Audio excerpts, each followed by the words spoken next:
बिस्मिल्लाहिर्रहमानिर्रहीम, अस्सलाम वालेकुम। लाखों करोड़ों दुरूदो सलाम मोहम्मद मुस्तफ़ा सल्लल्लाहु अलैहि वसल्लम और आले मोहम्मद पर।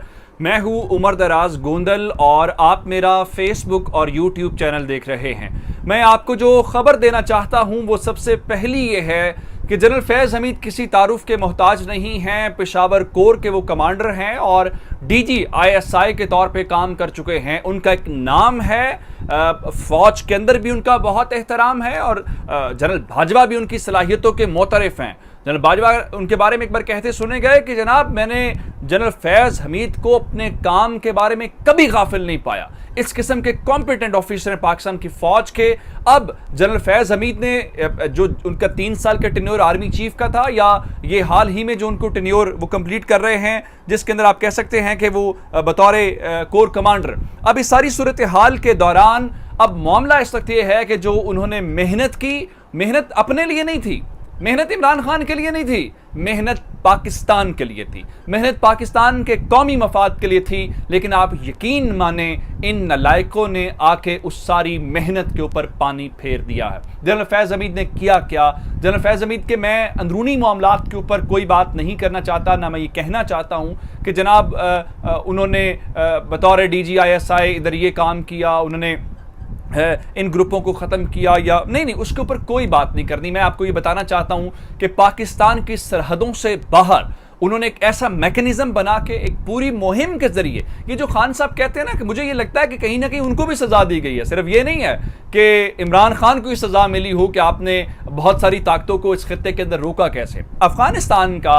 एक पूरा सिनेरियो था, उस पूरे अफगानिस्तान के सिनेरियो के अंदर जो बड़ी ताकत वहाँ बैठी हुई थी, उनको समझ नहीं आई उनके साथ हुआ कैसे क्या है और बाजी पलट कैसे गई है। और हमारे ये जो जलालाबाद, कंधार, यहाँ पे भारतीय कॉन्सुलेट बैठे हुए थे, उन्होंने पाकिस्तान के अंदर खुल के खेल खेला, बलूचिस्तान के अंदर खेला, खैबर पख्तूनख्वा के अंदर खेला, बल्कि पूरे पाकिस्तान के अंदर वहां से आती थी, लोग ट्रेन होकर वहां से आते थे। लेकिन अल्हम्दुलिल्लाह हमने ना सिर्फ नेटवर्क तोड़ा, बल्कि उसके साथ आपको याद होगा कि भारत वाले वहां पे अपने सिफारत खाने को छोड़ के, खुला छोड़ के भागने के ऊपर मजबूर हो गए। फिर वहां पे इंडियन मीडिया में हमने चीखें सुनी और कहा कि जी ISI जो है वो भारतीय सिफारत खानों के अंदर घुसी है, और कुछ डॉक्यूमेंट्स तो जलाने में ये कामयाब हो गए, और कुछ डॉक्यूमेंट्स के मुतालिक कहा गया कि पाकिस्तान की फौज के हाथ लग गए हैं। और इंडियन मीडिया में शोर था एक, और शोर ये था कि हमें वहां के तालिबान ने नहीं हटाया, बल्कि ये तो पाकिस्तान की खुफिया एजेंसी और पाकिस्तान के खुफिया इदारों ने हमारा वहां पे तिया पांचा किया है और हमें वहां से निकालने में किरदार अदा किया, और ये हमारी कामयाबी है। इसलिए नहीं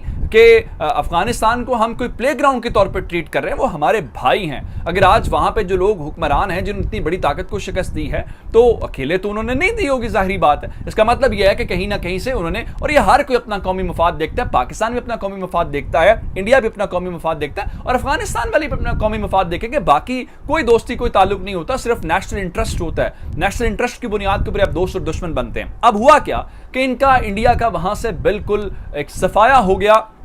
और आपको याद होगा जब पहली बार तालिबान की गवर्नमेंट आई थी तो इंडिया और तालिबान के दरमियान कोई राबता नहीं था। लेकिन यहां पे वो शख्स जिसने ये पूरे का पूरा मामला मंतकी, मैं ये नहीं कह रहा कि जनरल फैज़ हमीद ने पूरी जंग अफगानिस्तान वाली डील की है, पाकिस्तान के बाकी मामलात में, लेकिन वो जो फिनिशर थे वो जनरल फैज़ हमीद ही थे। आपको याद होगा जब वो सरीना होटल वहां पे गए थे, और फिर उस सरीना होटल के अंदर इंडियन मीडिया, वो 5th फ्लोर और वो सारा तमाशा।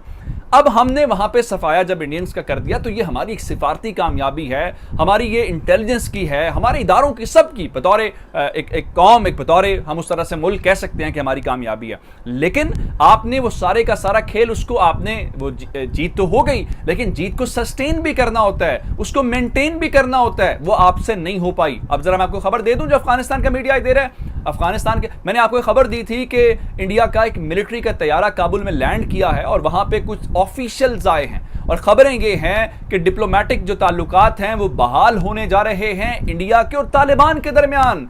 ये वो तालिबान थे जो पाकिस्तान के साथ मिलकर कहते थे हम इंडिया के खिलाफ लड़ने के लिए तैयार हैं, लेकिन अब वहां पे खबर ये है, जो अफगान मीडिया इस वक्त रिपोर्ट कर रहा है, कि इंडिया का जो अमला है वो वहाँ पे पहुँच चुका है, और ना सिर्फ अमला पहुँच गया है बल्कि उन्होंने खामोशी के साथ काबुल में अपना सिफारत खाना दोबारा खोल लिया है।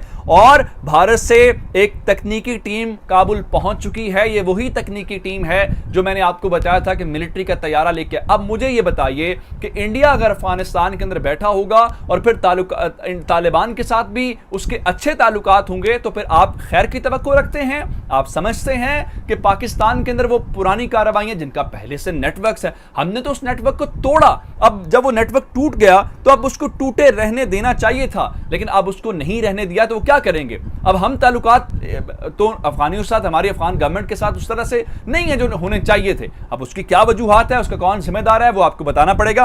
अब वहां पे आके उन्होंने अपने उस नेटवर्क को सिर्फ बहाल करना है इंडियंस ने, और बहाल करेंगे और आप किस नहज पे पहुंच जाएंगे आपको उसका अंदाजा भी नहीं है। इसलिए अंदरूनी लड़ाइयों में और इस सियासी कशमकश के दरमियान, इन सियासी तजर्बात के दौरान हम मुल्क का नुकसान कर रहे हैं, हम पाकिस्तान का नुकसान कर रहे हैं। मैंने आपको पिछली वीडियो के अंदर बताया था कि इंडियन वजीर आजम नरेंद्र मोदी जो है वो यूएई आज पहुंचा है। उनके सरबरा उनको जहाज से रिसीव करने गए हैं। हमारे वजीर आजम को वो रिसीव करने क्यों नहीं गए?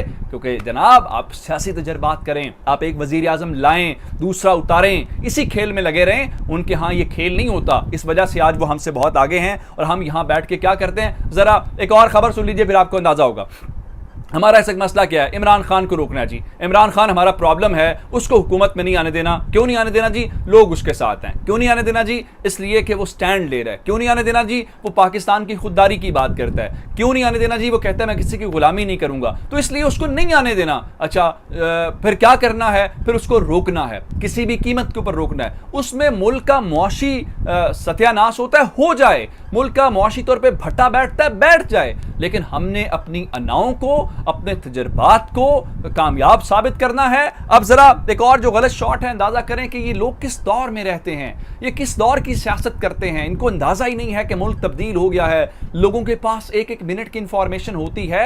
अब लोगों को बेवकूफ देखें, आप तमाम लोगों को एक ही वक्त के अंदर बेवकूफ नहीं बना सकते। आपने वो मुहावरा सुना होगा। अब जनाब अली, पंजाब असेंबली के हवाले से कल 10 बजे फैसला आ सकता है, जो कि आपको पता है कि लाहौर हाई कोर्ट ने आज ही केस की समाअत मुलतवी की है। तो अब किया क्या है, जब आखिरी बार मुनहरिफ अरकान थे ये जो सारे तहरीक इंसाफ को डॉज देने वाले, तो आपने इनको होटल के अंदर 1 महीना पूरा जो है वो एक तरह से कैद करके रखा। अब खबर सुन लीजिए, हुकूमती इत्तेहादी अरकान को एक बार फिर लाहौर के निजी होटल के अंदर मुंतकिल करने का फैसला कर लिया गया। मुंतकिल नहीं कहना चाहिए, बल्कि आपको ये कहना चाहिए कि जनाब वहाँ पे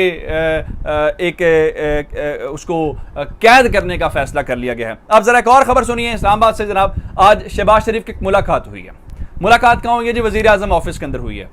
आम तौर पर जो प्रोटोकॉल है, कायदे ऐवान यानी वजीर आजम और कायदे हिज़्ब इख्तलाफ अपोजिशन बराबरी के मनसब के ऊपर फायज होते हैं और एक दूसरे के बराबर बैठते हैं। लेकिन आज एक पुरअसरार मुलाकात जिसके मुतालिक कहा गया जी चेयरमैन नैब के ऊपर इत्तेफाक हो गया। इत्तेफाक क्या होना है? राजा रियाज ने नून लीग के टिकट के ऊपर वो इलेक्शन लड़ना है। जिस टिकट के ऊपर आपने इलेक्शन लड़ना हो, सामने आपका पार्टी प्रेसिडेंट बैठा हो, तो आप उससे इख्तलाफ करेंगे। यानी इन्होंने इस मुल्क को उल्लू समझा हुआ है, तमाशा बनाया हुआ इस मुल्क का कि कौम को नहीं अंदाजा, लोगों को नहीं अंदाजा कि आप कर क्या रहे हैं। आप लोगों के साथ ये एक जो मैच खेल रहे हैं, लोग बच्चे हैं। अच्छा, अब उसके अंदर बताया ये गया जी, वो सामने बैठे हुए राजा रियाज साहब हंस रहे हैं। अब ये मजाक है, ये कौन लोग हैं, कौन ये सोचते हैं कि ऐसा करना है और फिर कौम को क्या जेस्चर देने की कोशिश करते हैं। लेकिन उनको फ़र्क नहीं पड़ता कि आज मुल्क के अंदर जो बिजली का शॉर्टफॉल है वो 9000 मेगावाट के ऊपर पहुंच गया है। ये पाकिस्तान की तारीख का हाईएस्ट शॉर्टफॉल है। लेकिन इल्ज़ाम इमरान खान के ऊपर है, चूंकि वो घर में बैठा हुआ है, बिजली इन नलायकों से नहीं संभल रही, इस गवर्नमेंट से नहीं संभल रही, तो उसका कसूरवार इमरान खान है। चूंकि इमरान खान ने कहा था ना आप हुकूमत आके लें, इमरान खान ने कहा था ना कि आप ये पंगा लें और उसकी हुकूमत गिराएं और कहें हम बहुत तजर्बाकार हैं। एक और खबर सुन लीजिए ज़रा कि पाकिस्तान का मई के महीने में अप्रैल के मुकाबले में जो दरामदात हैं वो कम हुई हैं, लेकिन दरामदात कम होने के बावजूद करंट खसारा बढ़ गया है जो 1.4 अरब डॉलर तक पहुंच गया है। ये उसमें इजाफा हुआ है, लेकिन कोई बात नहीं है, तजर्बा करने वाले, इनको लाने वाले खुश हैं, क्योंकि हर सूरत इस अना को, इस तजर्बे को कामयाब करना और इमरान खान को नाकाम साबित करना है। लेकिन हालात ये साबित नहीं कर पा रहे। अपना बहुत सारा ख्याल रखिएगा। खुदा हाफिज़।